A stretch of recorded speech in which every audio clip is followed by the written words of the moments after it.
Hey, it's me, Vicky Marie. Just a very quick video. I just wanted to, this is completely, won't have been expecting this. I will be on live later talking about some British things that are going on, but I had to come on and tell you about this. To talk about December of Justice, we've seen a lot of verdicts, guilty verdicts, good sentences for a lot of the cases that we've been covering.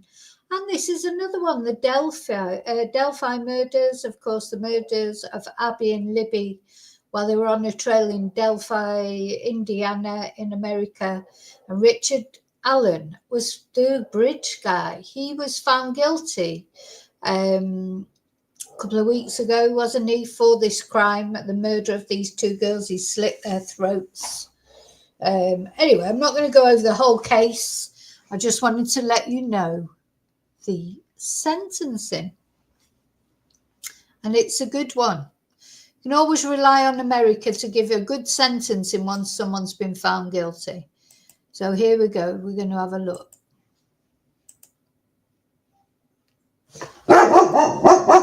Hey. Stop. Breaking news. A sentence in the Delphi murders trial has just been handed down to Richard Allen. He has been sentenced to 130 years. We have a full team on the scene in Delphi. 130 years. Now that's what you call a sentence, isn't it? We'll start with Bob C.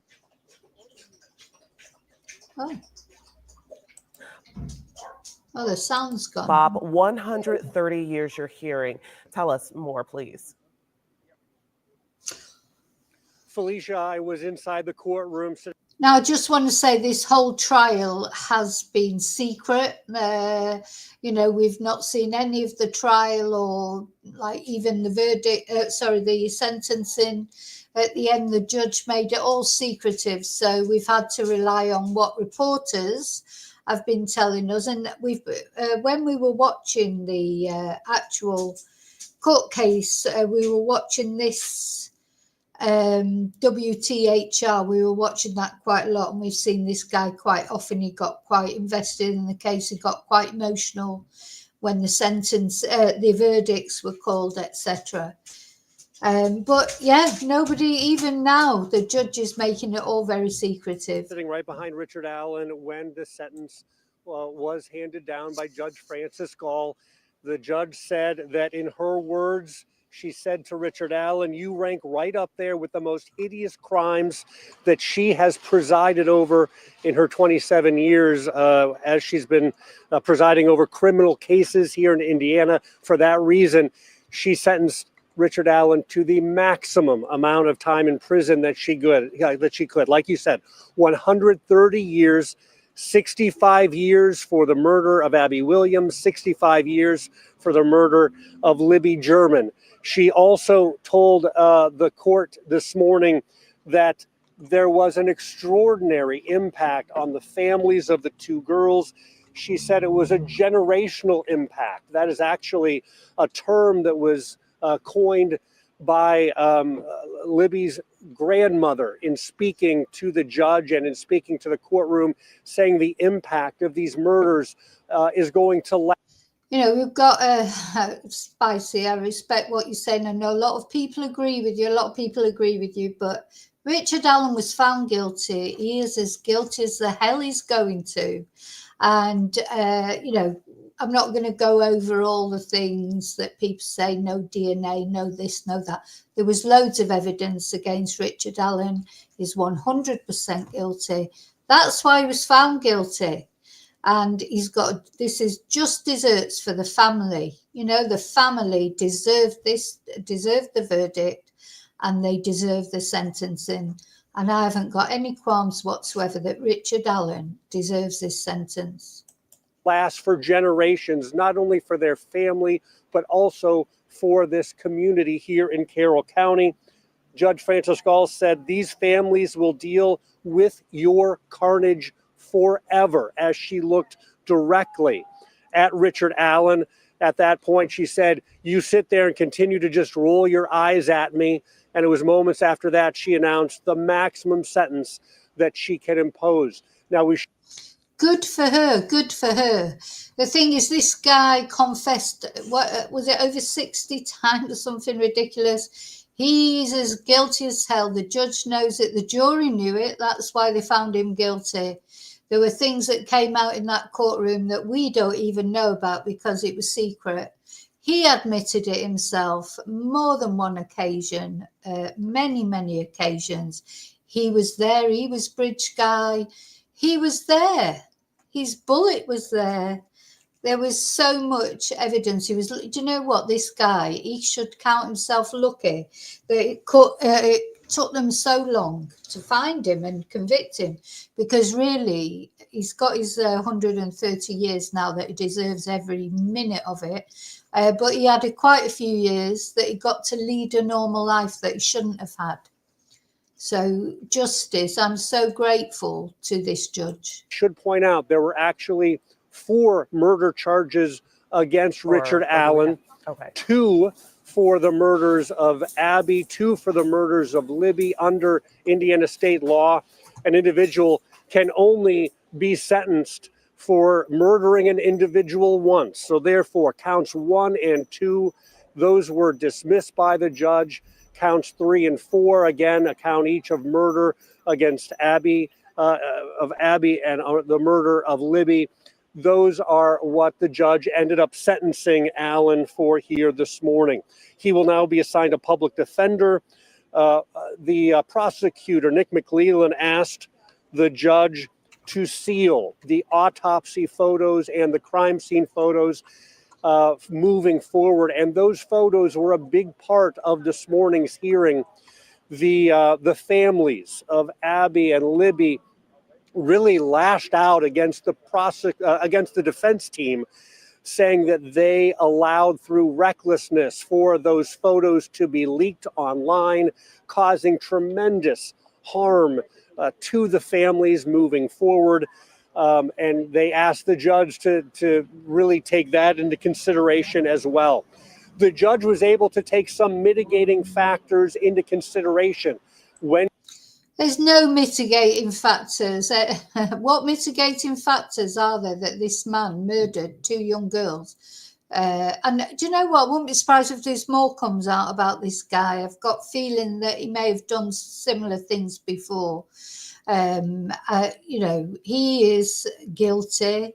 Well, it looks cold there. It's snowing. But anyway, so yeah, we've definitely got December of justice. And she handed down the sentences.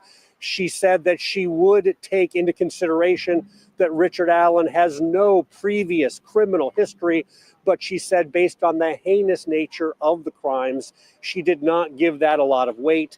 She did not give any weight to the circumstances involving what the defense had asked the judge to consider, his previous military service, and putting him behind bars would cause a hardship on his family and on Richard Allen's wife. The judge said any time that someone is put behind bars, that is a hardship. What hardship? Hardship on his wife? How dare they? How dare they? Hardship on his wife. She's in denial, his wife. She just can't accept what he did. He was trying to confess to her. She was saying, no, shut up. She hardship on his wife. Sorry, but it comes a point when you know your husband has done something like this. His daughter couldn't even look at him. He did it, and it's good that he's got 130 years. At least he'll never be able to do it again. To the family, so she would not take that into consideration. She did say simply the horrific nature of the crimes really played a big impact in her decision to give the maximum 130 years. Now, before the judge announced her sentence, we did get to hear from family members of the victims. We heard from Carrie Timmons, that is Libby's mother. She said that this has been absolute hell for Abbi and Libby's families and friends over the last 8 years. She said she was left with a literal hole in my soul. She said she still struggles daily with guilt and anxiety. And she said, and I'll quote here, "I'll never understand how you were able to get away with this for so long, speaking Yeah. directly to Richard Allen. The grandparents of both Abbi and Libby also spoke to the court, at times speaking directly to Richard Allen. They said that they cannot forgive him at this point, that they hope in the future they'll be able to find that forgiveness. But right now they still sit with a tremendous amount of pain that they say will never go away. We will certainly have much more about what was said in court, about very powerful impact statements. We are expecting perhaps for the families to come out and speak with the media. We know that Indiana State Police are going to speak with the media. We expect the prosecution team to speak to the media now that Judge Francis Gall has lifted what has been a gag order for more than a year. At the very end of the hearing this morning, she said that she was officially lifting that gag order, which means now that we can hear from the parties in the case, the prosecution, the defense, the families who have not been able to speak to us throughout the course. Oh, that's interesting because, yeah, there's been a gag order, hasn't there, on this case, so nobody's been able to talk about it. This is part of the reason, I think, where people are, you know, there are people who still believe he's innocent because they haven't heard the full story. Nobody's heard the full story except the people that were in the courtroom, and the jury found him guilty very quickly as well. So, yeah, you know, he is 100% guilty. But these kind of things, they'll all come out over the next few days, I imagine. So there will be more about this case. But I'm glad for the family. This is all sorted before Christmas. This is not their first Christmas that they're facing without Libby and Abbi, because they've faced a lot of Christmases now without them. But this is the first Christmas that they can face, knowing that the person that did it will not ever be able to do it to anybody else again. Of this trial, and really for more than a year now leading up to the trial. So again, we will bring you the statements that we hear from all the parties involved, and we will have more about what happened in the courtroom coming up at noon and throughout the day here on 13 News. Felicia. But we have just a few more questions before you go. What was the reaction in the courtroom when this sentence was handed down? Certainly not any reaction of surprise at all. The families did ask for Judge Gall to impose the maximum sentence, which is exactly what she did. I think a lot of legal observers and those of us who have been following this case all along expected that maximum sentence to be handed down. There was no reaction whatsoever from Richard Allen or from the defense team. The defense team, Felicia, didn't really say anything. They submitted a memo a couple days ago. They told the judge, we're going to let that memo speak for itself. And in that memo, they said, we're not really going to spend a lot of time trying to convince you to limit the sentence, because at this point, the defense team is putting their stock in the appeals process. They say we are going to appeal, and at appeal, we expect that we will get a fair appeal. Yeah, another thing to remember is they are appealing, you know, not against the sentence, against the actual verdict. So we have to see what happens in that, but I honestly don't think it will make any difference, because there was, you know, as much as people don't like to see it for whatever reason, I have no idea why people stick up for Richard Allen when, you know, just seems beyond me. But anyway, they do. So, and everyone's entitled to their view, but I can't see that the appeal's going anywhere. They've accused throughout the trial the judge of not being impartial, and they believe that they may have a better chance to be able to get all of this reversed once the case does go to the Indiana Court of Appeals. Okay, we did know yesterday that they did not plan to speak. They did not plan to offer any words. Have there been any signs of remorse from Richard Allen throughout this process? You've been in the courtroom since day one.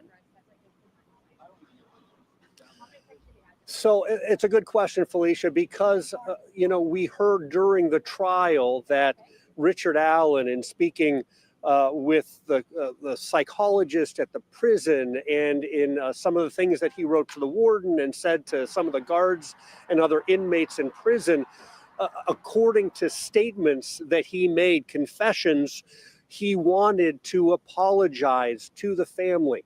So far, there has been no apology. And in fact, Richard Allen and his defense team maintain that he is innocent, that he did not commit these crimes. And despite more than 60 incriminating statements that he made behind bars, they say those statements were coerced. They say that he was suffering from psychosis at the time that he made those statements and that he did not commit these crimes. Of course, a jury determined otherwise, and they believed the state's position that Richard Allen was thinking clearly when he made all of those statements. So whether those statements should have even been admitted at all and presented to the jury, that's one of the issues that we expect Richard Allen's defense team will bring up on appeal. Heard about what a timeline for an appeal could look like. Well, essentially, that appeal could be filed later on this afternoon if a defense team wanted to do that. But in court today, after she told Richard Allen that he was being sentenced to 130 years in prison, she asked if he wanted the judge to appoint public defenders for his appeal. He responded that he did. Traditionally, it would not be the same attorneys representing a client on appeal as during the trial. We suspect there might be the possibility that Richard Allen would want the same attorneys to represent him before the Court of Appeals. That would be somewhat unusual, but it is at least a possibility.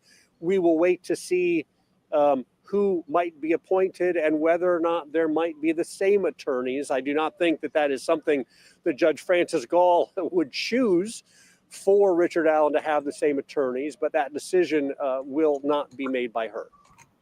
Okay. And then you mentioned that the gag order has been lifted. Do you anticipate hearing from any other folks who have participated in this trial that we haven't necessarily heard from before? Any signs that the jury, members of the jury could speak, or that we could have any witnesses come out with more details? Any speculation on that? I don't have speculation on that. Now that the gag order is lifted, it opens the possibility that we could hear from any of the players involved. Law enforcement, there was only one witness who spoke today, and that was Jerry Holman, who is a lead investigator for Indiana State Police. He had some very strong statements that we heard as he took the stand today. He said the law enforcement put their hearts and souls into this case. And he said, I believe that Richard Allen is a danger to society because he has a lack of remorse, and that he used, in Jerry Holman's words, Richard Allen used religion to manipulate the people in his life as it pertained to this case. So we expect we're going to hear quite a bit from law enforcement here over the course of the next hour or two now that they are allowed to speak. In fact, they're going to have a press conference here that should be starting in just a little while.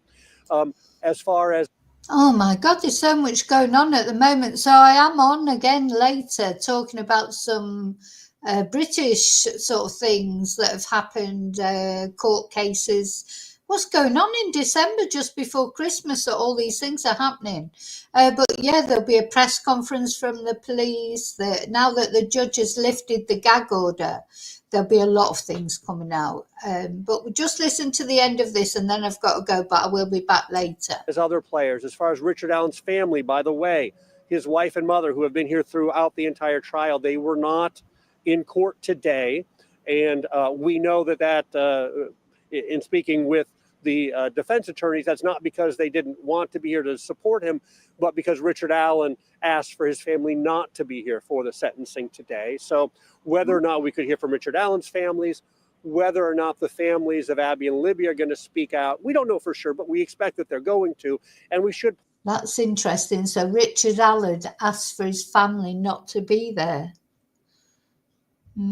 Point out that as part of their victim impact statements today, they spoke over and over again about their appreciation and gratitude to law enforcement, to the prosecutor and to the prosecution team, to the entire community for their love and support that they've received throughout this entire process.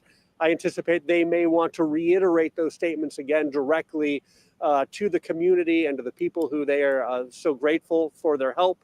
So speaking publicly and on camera would give them a chance to do that later today. Okay, Bob Siegel, we know that you just got this information and you brought it to us as soon as possible. We know that there's still an active scene to kind of work and kind of get the lay of the land. We appreciate you standing out in the cold and the snow to bring us this information. Bob Siegel reporting live in Carroll County Courthouse in Delphi. We will check back in. We know we have rest of our team members also out there. Yeah, it looks cold, doesn't it there? So there you go. That's the break. That literally is breaking news. He's been sentenced to 130 years. There's much more to come out because now the gagging order's off. There'll be a lot of things that will come out over the next couple of hours. Anyway, I'm going to be back in about 45 minutes or so. As I say, I've got lots of other things to talk about from some British cases that we've been following. Some developments. That's what I'm scheduled to talk about tonight. But it just seems to be news after news with the cases that we've been following. So I wanted to let you know about this. Some people will be glad about it. Other people, maybe like people that were on earlier, are not so glad about it. So a lot of people still think he's innocent. I literally do not understand that. But anyway, everyone's entitled to their view. But for me, I just feel satisfied that Abbi and Libby's families have got this sort of justice, won't bring them back, but that must feel good. 130 years. It's good. Anyway, I'll see you all later, hopefully. Thanks for watching. I won't be long. And until I see you in literally about an hour or so, may your God go with you. Bye.